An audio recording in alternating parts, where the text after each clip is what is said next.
इसलिए कि 30 तारीख को देश के दो यशस्वी नेता विक्रमगंज की सभा पर आए। एक इस आदरणीय प्रधानमंत्री नरेंद्र मोदी जी,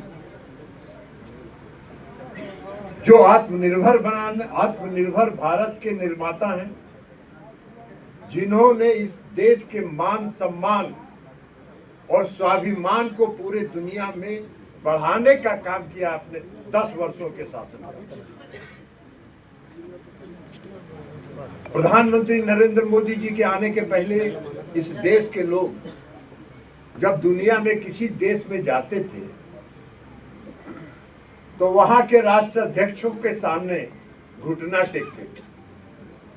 और आज मोदी जी ने 10 वर्षों में यह कायम किया है कि ताकतवर से ताकतवर राष्ट्र का कोई व्यक्ति आता है तो मोदी जी के सामने घुटना टेकने का ये काम नहीं किया। आदरणीय प्रधानमंत्री मोदी जी ने संकल्प लिया कि हम देश को आत्मनिर्भर भारत बनाएंगे।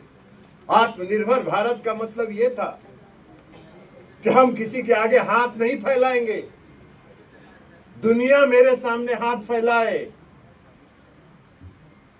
दुनिया के लोग कहें कि भारत का जो निर्माण हो रहा है उसको हमको खरीदने का अवसर दीजिए। ये आत्मनिर्भर भारत बनाने का उन्होंने काम किया हर क्षेत्र में, चाहे वो इलेक्ट्रॉनिक का क्षेत्र हो, सॉफ्टवेयर का क्षेत्र हो, रक्षा उपकरण का क्षेत्र हो, हर क्षेत्र में उन्होंने आत्मनिर्भर भारत बनाया। उसके पहले क्या होता, रक्षा उपकरण लोग जाके अलग अलग राष्ट्रों से खरीदते थे। आज रक्षा उपकरण जो इस देश में बना है, उसने जो ऑपरेशन सिंदूर में कमाल करके दिखाया है, आप सबने देखा, पूरा देश ने देखा। ये मोदी जी का देन है आत्मनिर्भर भारत बनाने का। तो आत्मनिर्भर भारत बनाने का, देश की अर्थव्यवस्था को उन्होंने दुरुस्त किया। हमारा देश अभी 10 दिन पहले जो इंडियन मॉनेटरी फंड है, IMF ने जो जारी किया है सूची, उसमें भारत जापान से आगे निकल के विश्व के चौथे स्थान पर अर्थव्यवस्था में पहुंची। ये मोदी जी का देन है। तो इस भारत के निर्माण में जो मोदी जी ने योगदान किया, और इस सब के अलावा जिस बात की चर्चा पूर्व के कई वक्ताओं ने की, ऑपरेशन सिंदूर की, 22 तारीख को घटना हुई,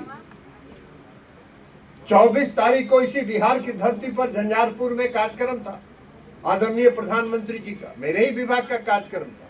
लोग आज बहुत सशंकित थे कि शायद इस दुख की घड़ी में प्रधानमंत्री जी झंझारपुर आएंगे कि नहीं आएंगे। हम सब लोग थे, डॉक्टर दिलीप जायसवाल जी भी थे, सम्राट चौधरी जी भी थे, हम सब लोग झंझारपुर में थे।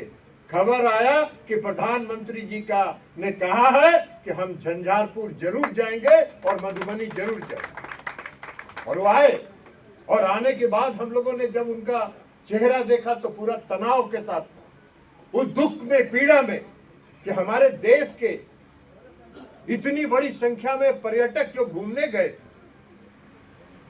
जो परिवार के साथ प्रकृति का आनंद लेने जम्मू एंड कश्मीर गए थे, उनको चुन चुन के मारने का काम किया। और एक महिला जो गिड़गिड़ा रही थी कि मेरे पति को मार दिए, मेरे बच्चा को मार दिए, मुझको भी मार दो। और उन आतंकवादियों ने कहा कि तुमको जिंदा इसलिए छोड़ रहे हैं कि मोदी तक जाके संदेश पहुंचा दो। इस दुख में लेकिन मधुबनी की सभा से प्रधानमंत्री जी ने ललकारा और कहा कि आतंकवाद को समाप्त करके ही हम दम लेंगे, आतंकवाद को समाप्त करके ही दम लेंगे। और उस दिन से लगातार वो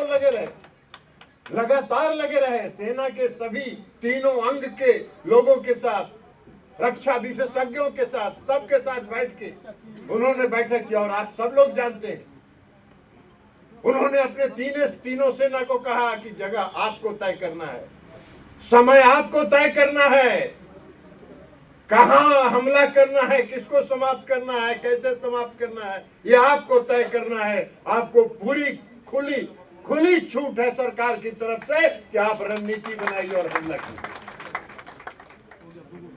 तीनों सेनाओं ने 7 तारीख को जो कमाल करके दिखाया, आप सब लोगों ने देखा। कहीं नहीं गिरा। 9 आतंकवादी जो ट्रेनिंग सेंटर था उनका, जहां वो प्रशिक्षित होते थे, जहां आतंकवादियों का कैंप बनाया था हमारे पड़ोसी देश ने, पाकिस्तान ने, उसको चिन्हित किया भारतीय सेना ने।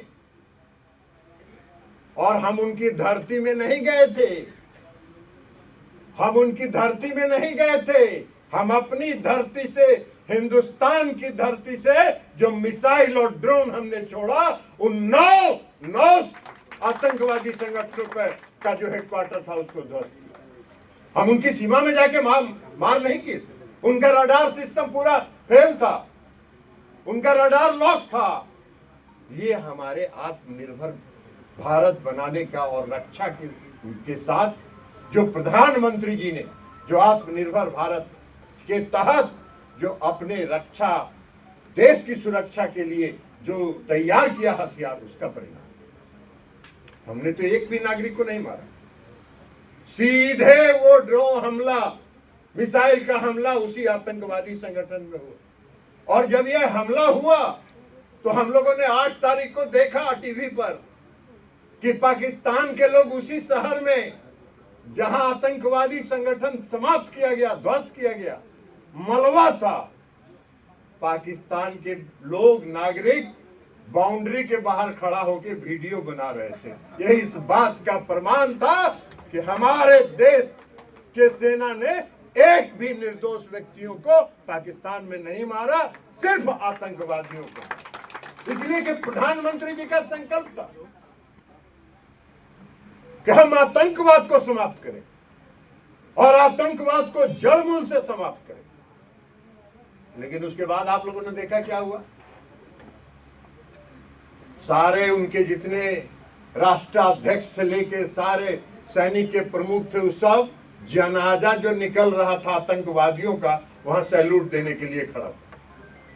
इसने यह साबित कर दिया कि पाकिस्तान आतंकवादी संगठनों को प्रश्रय देता है, आतंकवादी संगठनों को वह पनपने के लिए अपनी जमीन उपलब्ध कराई। उसके बाद क्या किया पाकिस्तान ने शुरू किया हमला।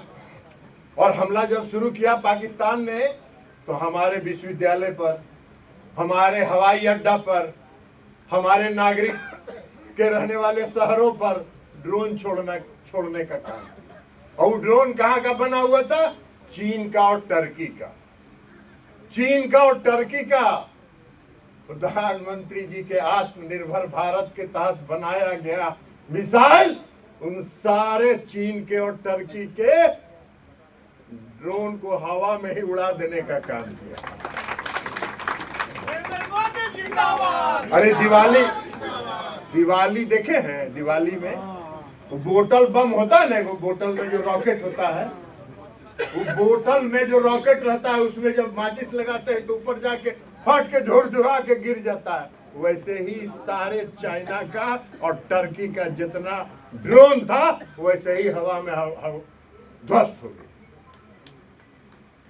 और उसके बाद पाकिस्तान को लगा कि भाई अब तो हम सकेंगे नहीं, तो उन्होंने संदेश भेजना शुरू किया।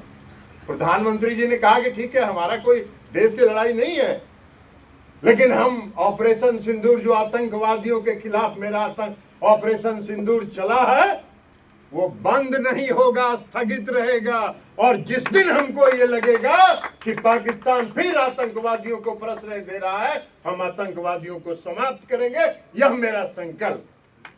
और सिर्फ पाकिस्तान को नहीं, पूरे दुनिया को उन्होंने संकेत दिया और स्पष्ट दिया कि हम किसी भी कीमत पर आतंकवादियों को अब बर्दाश्त करने के लिए तैयार नहीं। तो ये देश का मान और सम्मान। आज जो ऑपरेशन सिंदूर के में हुआ, उसके पहले जो एयर स्ट्राइक हुआ, जो सर्जिकल स्ट्राइक हुआ, इन सब ने देश का मान सम्मान और स्वाभिमान बढ़ाया। एनडीए के सभी साथी यहां हैं, हम सबों को इस बात का गर्व है कि हमारे देश के प्रधानमंत्री नरेंद्र मोदी जी हैं, जिनके हाथ में इस देश का मान सम्मान और स्वाभिमान सुरक्षित। तो एक तो हमारे नेता आदरणीय प्रधानमंत्री जी आ रहे हैं, दूसरे हमारे नेता बिहार के मुख्यमंत्री नीतीश कुमार जी आ रहे हैं। आप सब लोग बिहार के रहने वाले हैं, औरंगाबाद के, गया के, मगध के लोग। जब नीतीश कुमार जी 2005 के नवंबर में मुख्यमंत्री बने, उसके पहले इस पूरे औरंगाबाद और मगध की क्या स्थिति थी? क्या स्थिति थी? लोग 4 बजे के शाम के बाद घर से नहीं निकलना चाहते थे। अभी कोई साथी बोल रहे थे कि ये जहां से अशोक जी विधायक थे रफीगंज से, वहां दिन में भी जाने में लोग डरते थे। मैं बिहार का पथ निर्माण मंत्री था, सड़क बनवा रहे थे हम सड़क बनवा रहे थे जंगल को होकर, और जो सड़क बनाने वाली एजेंसी थी उसने आके हमसे कहा कि सर हम सड़क नहीं बनवा सकते हैं, हमको सीआरपीएफ का प्रोटेक्शन चाहिए। हमने सीआरपीएफ का कैंप लगवाया और कैंप लगवा के वहां सड़क को पूरा करवाने का काम किया। पूरे जंगल से पार करके वो सड़क बनी। कोई शाम के बाद निकलना नहीं चाहता था, और मां बहन बेटी तो कहीं बाजार में भी नहीं निकलना चाहती, शहर में भी नहीं निकलना चाहती। आज 12 बजे, 1 बजे, 2 बजे, 4 बजे भोर में भी औरंगाबाद, गया, अरवल से कोई निकले और पटना जाना चाहे, कोई रोकने वाला है? कोई रोकता है? कोई टोकता है? नहीं है। निर्भीक होकर लोग जाते। बिहार के मुख्यमंत्री ने सड़कों का जाल बिछाया। बिहार में सड़क के नाम पर गड्ढा था, उस सारे सड़क को उन्होंने ठीक कराने का, चाहे वो नेशनल हाईवे हो, स्टेट हाईवे हो, एमडीआर हो, मेजर डिस्ट्रिक्ट रोड हो, सभी रोड को उन्होंने दुरुस्त कराने का काम किया। एक एक गांव को सड़क से जोड़ने का काम किया, हर घर में बिजली पहुंचाने का काम किया, हर गांव में विद्युतीकरण करने का काम किया। लालू जी और राबड़ी जी के राज में बिहार में 700 मेगावाट बिजली का खपत होता था, मात्र 700 मेगावाट। किसी गांव में बिजली का तार नहीं था, जो तार कहीं लगा था वो भी काट के बिक गया था। पोल नहीं था, और जहां पोल था उसको उखाड़ के लोग अपना पोल रख के अपना छप्पर बना लिए थे उसके ऊपर से। तो न बिजली का तार था, न बिजली का पोल था। नीतीश कुमार जी ने एक एक गांव में बिजली पहुंचाने का काम किया, एक एक घर में बिजली पहुंचाने का काम। आज 6800 मेगावाट, 6800 मेगावाट बिजली प्रतिदिन बिहार में आपूर्ति की जा रही है। यह काम नीतीश कुमार जी ने किया। कानून व्यवस्था दुरुस्त किया। अपहरण का उद्योग चलता था, उस अपहरण के उद्योग को उन्होंने समाप्त किया। आज कोई ऑर्गेनाइज क्राइम बिहार में नहीं होता है। हाँ, कोई घटना हो जाती है, हो सकता है हमारे और इनके बीच कोई जमीन का विवाद हो, भाई भाई के बीच कोई जमीन का विवाद हो और उसमें कोई किसी का हत्या कर दे, ये ऑर्गेनाइज क्राइम नहीं।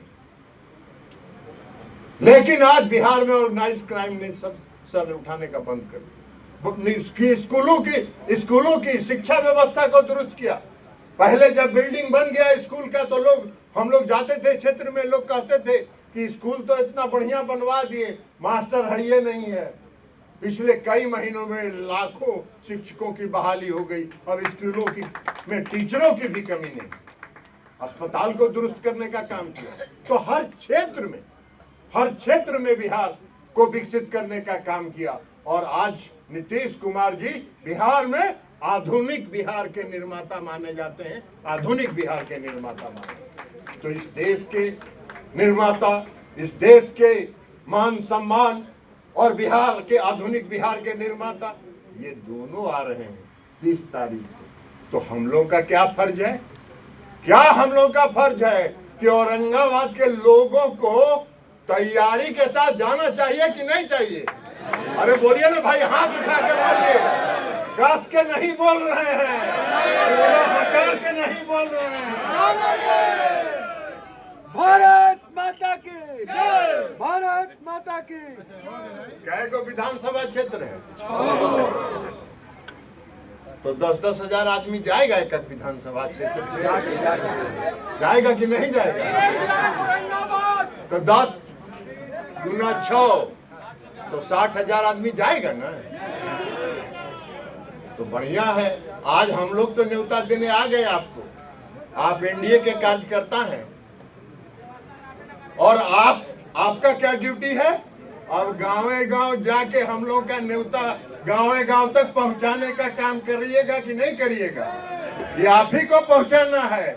हम लोग तो आपको न्योता देने आए हैं, अब आपको गांव गांव तक न्योता पहुंचाना है। और न्योता पहुंचाना नहीं है, फसल तैयार है,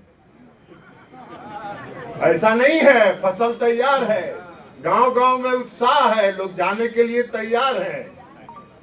फसल तैयार है, फसल को बढ़िया बीज खाद, मोदी जी नीतीश जी ने बढ़िया बीज खाद दे के गांव गांव में माहौल पैदा कर दिया है। अब माहौल पैदा कर दिया है तो उसको काट के विक्रमगंज में क्या पहुंचाएगा? है? उस फसले को ना काटना है जी, तो उस फसल को काट के विक्रमगंज पहुंचाने का काम करिए। और यहाँ जितना माननीय नेता लोग बैठे हुए हैं, जो विधायक हैं, माननीय विधायक हैं, अब विधान पार्षद जो है उनका तो खास करके विशेष ड्यूटी है उनका, दिलीप जी का विशेष ड्यूटी है। आई राजन जी को कौन कमी है? राजन जी 4 विधानसभा का जिम्मा ले लेंगे, कर देंगे। तो ऐसे ही नहीं करना है, ऐसे ही नहीं करना है। हम लोग जो किए थे आप एक बार जान लीजिए, भागलपुर में हम लोगों ने रैली किया, मधुबनी में हम लोगों ने रैली किया, और झंझारपुर में जो हम लोगों ने रैली किया, जो जगह हम लोगों ने चुना था वो किसी भी शहर और बाजार से 25 किलोमीटर दूर था। 25 किलोमीटर उस रैली स्थल के 25 किलोमीटर में के दायरा में न कोई बाजार था और न कोई शहर था, लेकिन तब भी लोग लाइन लगाए रहे। 9:30 बजे तक हम लोग का पूरा हैंगर, प्रधानमंत्री जी की सभा का हैंगर भर गया। लेकिन सीतामढ़ी से लोग भी आए।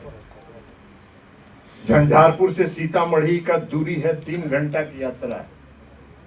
शिवहर से लोग आए थे, मुजफ्फरपुर से लोग आए थे, समस्तीपुर से लोग आए थे, वहां सहरसा से लोग आए थे वहां। तो विक्रमगंज से औरंगाबाद का कितना दूरी है यार? 1.5 घंटा। दाऊदनगर होके नासरीगंज होते हुए सीधे निकल जाइए विक्रमगंज, 1.5 घंटा मैक्सिमम। रास्ता जाम नहीं होना चाहिए। कोई रास्ता जाम नहीं होगा। उस दिन दिलीप जायसवाल जी यहाँ आए, हम उनसे आग्रह करेंगे कि सभी अरवल, औरंगाबाद और रोहतास तीनों जिला के प्रशासन से बात कर लीजिए, कोई बालू का ट्रक उस दिन और बालू का गाड़ी रोड पर नहीं निकलेगा। तो जब कोई बालू का ट्रक, बालू का गाड़ी रोड पर निकलवे नहीं करेगा तो सटासट औरंगाबाद से सुबह 7:30 बजे निकलिए और 9 बजे विक्रमगंज में पहुंच जाइए। लेकिन नेता लोगों को एक बात और कहेंगे, ऐसा नहीं कि सबको 7:30 बजे लाद दीजिए। खाना का पैकेट राते से बनवाना शुरू करिए, रात से ही भोजन का पैकेट बनवाना शुरू करिए। और हर गाड़ी पर अगर 40 आदमी है तो 40 पैकेट भोजन और 1 बोतल पानी सबके हाथ में दे दीजिए। यह काम भी सुनिश्चित करना है। इसके लिए बैठ के जिला अध्यक्ष लोग हैं, अशोक जी हैं, और भारतीय जनता पार्टी के जिला अध्यक्ष हैं, सभी माननीय विधायकों के साथ बैठिए और उसकी योजना बनाइए। 29 तारीख की रात में हलवाई बैठा दीजिए, पैकेट बनवाना शुरू करिए। हमारे यहाँ भागलपुर में रैली हुआ था, दिलीप जायसवाल जी को मालूम है, हम लखीसराय से 15,000 आदमी ले गए थे और पूरा लगा दिए थे, समूचा पूड़ी और सब्जी और लड्डू बन रहा था, गाजा 1 मिठाई और बोतल, और सबको गाड़ी पर खड़ा था हमारा कार्यकर्ता रोड पर। जो भी गाड़ी पर 50 आदमी है तो 50 पैकेट गाड़ी पर लोड कर दिया और गाड़ी आगे बढ़ गई। यह व्यवस्था करना पड़ेगा, तब होगा। इसलिए कि कार्यकर्ता बैठक और तैयारी बैठक से काम नहीं होगा, काम करना पड़ेगा तो व्यवस्था के साथ मैनेजमेंट को दुरुस्त करना पड़ेगा। तो अब समय नहीं है, आज 28 है, 1 दिन का टाइम बचा है। अब आज से मैनेजमेंट में लगिए और लोगों को कैसे बिना दुख तकलीफ के वहां पहुंचाइए, यह क्योंकि यह नहीं हो कि कोई वहां से भाई लड़े वाला हाथ तो हानि है, चुनाव तो हानि के लड़े वाला भूखल चले तो जनता तो क्षेत्र के तो वही तो कहते कि हाँ नेताजी के लिए हल्ला विक्रमगंज भूखे लिए तब ओकर हिसाब के देगा। तो इसलिए जरा सबका कार्यकर्ताओं को लगाइए और अपने मतदाताओं को सम्मान के साथ सेवा करिए, और सेवा करिएगा तो स्वाभाविक तौर पर